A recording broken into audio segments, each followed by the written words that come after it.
거액이 오가는 중고차 거래. 하지만 중고차 거래량이 늘어나는 요즘 잘못하면 큰 낭패를 보기 마련인데요.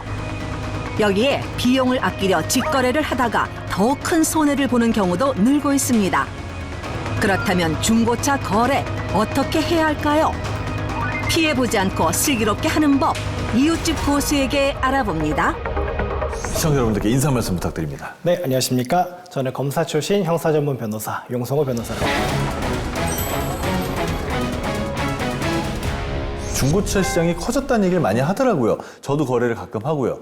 이 우리나라의 중고차 시장의 규모는 어느 정도가 됩니까? 일단은 판매 대수만 기준으로 봤을 때는요, 이미 신차 시장을 넘어선 지가 오래됐습니다. 우리나라 최대 자동차 생산 기업이 이제 중고차 시장에 진출한 것도 이런 것과 같은 맥락이라고 볼 수 있습니다. 아, 정말 거기서 봤습니다. 네. 그렇다면 이분들이 좀 안전하게 그리고 또 자신의 형편에 맞게 차를 구입할 수 있도록 중고차 구입할 때 나쁜 일 생기지 않게 좀 조심해야 되거나 주의할 점이 있다면 뭐가 있습니까? 일단은 조심할 점을 알기 위해서는 사기 유형을 좀 알아야 될 것 같아요. 네. 제일 빈번하게 발생하는 사기 유형이 차량의 성능이나 상태를 실제와 다르게 고지하는 겁니다. 예를 들어서 사고 이력이 있는데 사고 이력을 고지하지 않는다든가, 차량에 심각한 결함이 있거나 침수 이력이 있음에도 불구하고 이를 알리지 않는 경우가 굉장히 많을 거고요. 네. 그런 다음에 많이 발생하는 사기 유형이 허위 매물입니다. 실제로는 존재하지 않는 매물을 엄청 저렴한 가격에 판매하겠다라고 올려놓은 다음에 그 매물을 보고 찾아가면 고객한테 그 차량 방금 막 팔렸다라고 하면서 그런 얘기 많이 들어보셨죠? 네. 방금 전에 팔렸습니다. 이게 부동산이나 여러 좀 맞아요. 비슷해요. 네. 이 방식은. 사실 네. 허위 매물들이 거의 비슷합니다. 그래서 네네. 그런 미끼 매물이라고 하는데, 그렇게 해서 고객을 일단 유인을 한 다음에 고객이 오면은 그거는 팔렸고 다른 매물들이 있으니까 다른 매물들을 보여주겠다라고 하면서 하는 허위 매물들이 가장 많은 유형에 또 속합니다.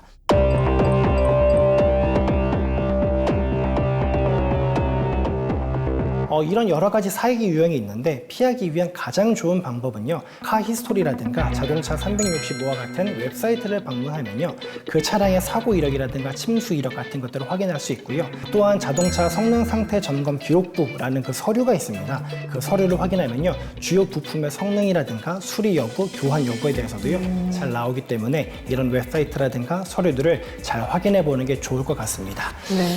제가 제일 많이 말씀드리는 건요, 차량 거래할 때 본인만의 시간을 갖는 게 중요하다라고 합니다. 옆에서 딜러가 서류를 준 다음에 되게 급하게 빨리 읽어보세요, 지금 결정하세요 얘기를 하는데, 그러더라도 그 서류를 꼼꼼히 읽어보는 게 중요하고, 특히나 그 자리에서 바로 결정하기보다는 집에 돌아와가지고 생각 좀 해보고 숙고한 다음에 결정하는 게 좋을 것 같습니다. 네. 사실 많은 중개자분들이 굉장히 또 성실하게 잘 해주시지만, 맞습니다. 말씀드린 대로 정말 몇몇의 분들이 이렇게 허위 매물이라던가 좀 미끼라던가 이런 것들로 좀 저희 소비자분들이 곤혹을 치를 때가 있는데요. 만약에 이런 경우에 처했다 이러면 어떻게 해야 되는 걸까요? 일단은 내가 사기를 당하거나 속은 부분이 네. 공식적으로 받은 서류 그 자체만으로도 입증이 가능한지, 아니면 그것만으로는 입증이 조금 어려운지 살펴봐야 됩니다. 차량을 거래할 때는 굉장히 많은 서류를 주고받습니다. 계약서도 주고받고요. 아까 말씀드렸던 자동차 성능 상태 기록 점검부라는 것도 주고받는데요. 거기 나와 있는 것만으로도 내가 속았다라는 점을 입증할 수 있으면 바로 법적 조치를 취하면 됩니다. 근데 문제는 딜러가 구두로 설명한 내용, 거기에 이제 실제와 다른 내용이 있는 경우에는요, 네. 좀 입증이 쉽지 않다라는 겁니다. 네. 구두 설명의 경우에는요, 상대방이 나한테 설명을 할 때 그거를 녹음한 녹음 파일이 있다 한다면 물론 제일 좋겠죠. 근데 문제는 실제로는 그런 녹음 파일이 없는 경우가 많습니다. 그러다 보니까 계약서 그 끄트머리에 메모하거나 끄적거린 경우가 있는데, 그 계약서 끄트머리에 메모가 된 게 있다고 한다면 그것만으로도 충분히 좋은 증거 자료가 될 수 있을 거고요.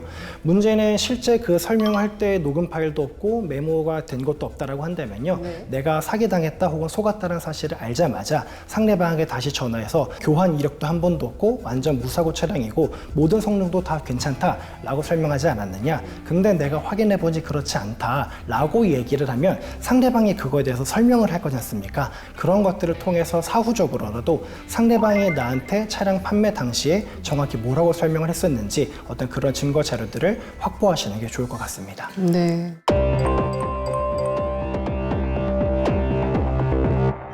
그 보통 그 무사고 차량이라는 용어도 많이 쓰는데 우리 일반인들이 쓰는 무사고 차량이라는 말은 정말 사고가 한 번도 안 난 걸 말하는 건데 내가 생각했을 땐 정말 사고가 안 난 줄 알았는데 알고 보니 사고가 있더라. 이런 경우에는 어떻게 대처해야 됩니까? 만약에 내가 실제 무사고라고 들었는데 알고 보니까 사고가 있거나 침수 이력이 없다고 들었는데 침수 이력이 있어가지고 이거에 대해서 문제 제기를 하고 싶다라고 한다면요. 먼저 민사적인 방법과 형사적인 방법이 있는데 민사적으로는 당연히 계약을 파기할 수 있습니다. 그래서 계약을 취소할 수 있고 계약 취소하면은 내가 상대방에게 지급했던 차량 판매 대금 전액의 반환을 요청을 할 수 있고요. 그것뿐만 아니라 차량을 이전받으려고 한다면요. 지출한 각종 경비나 취등록세 같은 게 있을 텐데요. 이런 것들 역시도 손해배상을 청구할 수 있습니다. 그런데 그렇게 생각할 수 있잖아요. 내가 이미 차량을 좀 타고 다녔고 내가 다시 중고차를 알아보고 다시 구매하고 너무 번거롭다 생각을 해가지고 내가 이 차량을 그냥 계속 타고 다니긴 하겠지만 그래도 내가 손해배상이라도 받고 싶다라고 한다면요. 그 차액, 그러니까 차액이라고 한다면 실제 사고가 없는 차량과 내 실제 차량의 가치간의 그 차액 정도를 손해배상을 청구를 할 수 있습니다. 그리고 형사적으로는 말씀드린 것처럼 사기로 고소하는 방법도 생각해 볼 수 있을 것 같습니다. 아니, 그럼 다 좋은데 이제 소송이라는 절차가 변호사님이야 맨날 하시니까 편하시겠지만 우리는 되게 복잡하고 신경 쓰이고 불편하거든요. 아무래도 요거 좀 소송 안 하고 잘 해결할 수 있는 방법은 없습니까? 차량을 생각을 해보면요. 아무리 고가의 차량이어도 내가 손해배상 받을 수 있는 금액이 그래봐야 1,000만 원, 2,000만 원 왔다 갔다 하는데 변호사 비용이 거의 그거의 절반 정도 들어가다 보니까 이제 많은 분들이 좀 꺼려 하시죠. 그래서 대형 플랫폼 같은 경우들은 요즘에 특정 기간 내에는 이유를 불문하고 그러니까 차량에 결함이 없어도 무조건 전액 환불을 약속하는 곳들이 있고요. 특히나 차량 결함이 있다라고 한다면요. 플랫폼 신뢰도 이런 것들을 고려해가지고요. 환불을 해주는 경우가 많이 있습니다. 그렇기 때문에 내가 만약에 플랫폼을 통해서 혹은 홈페이지 어딘가에서 차량을 구매했다고 한다면요. 해당 플랫폼이라든가 홈페이지 운영센터, 고객센터에 먼저 문의해 보시는 게 좋을 것 같습니다. 문제는 이제 고객센터에서 해결되면 사실 제일 좋을 텐데 그게 해결되지 않았을 때인데요. 그럴 때는요. 이제 한국소비자원에서 분쟁 조정 절차를 이용해 볼 수 있습니다. 소비자원에 그냥 전화만 해가지고요. 내가 이런 피해를 입었으니까 분쟁 조정을 해달라 신청을 하시면 되고요.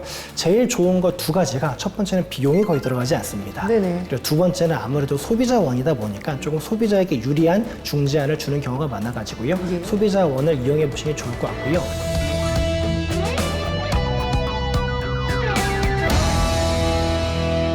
끝으로 중고차 거래를 하려는 분들에게 하시고 싶은 말씀이 있다면요. 저는 딱 두 가지 정도 한번 꿀팁을 드리고 싶은데 하나는 전문가를 활용하는 겁니다. 중고차를 구매하는 대부분의 사람들은 사실 차량 전문가가 아니지 않습니까? 그러다 보니까 오늘 계속 말씀드린 성능 상태 점검 기록부라는 게 있는지도 모르고 그거를 봐도 거기 나오는 내용이라든가 용어에도 익숙하지 않기 때문에요. 그것만 보고서라도 허위로 기재되어 있어도요. 그걸 알아채지 못하는 경우가 많습니다. 그렇기 때문에 차량 구매 이전에 자동차 전문가를 대동하시거나 그게 여의치 않다면 최소한 구매 직후라도 정밀 점검을 받아보는 게 좋을 것 같습니다. 그리고 자동차는 시세라는 게 있습니다. 차량 모델이라든가 연식, 주행거리, 사고 유무에 따라 시세가 형성되고요. 그러다 보니까요. 시세보다 훨씬 더 비싸게 내 차량을 구매해주겠다는 사람이 있거나 혹은 시세보다 훨씬 더 저렴하게 해당 차량을 판매하겠다라는 사람이 있다고 한다면요.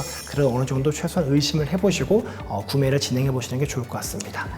알겠습니다. 오늘 중고차 거래에 대해서 아주 좋은 정보를 알려주신 용성호 변호사님 말씀 고맙습니다. 감사합니다.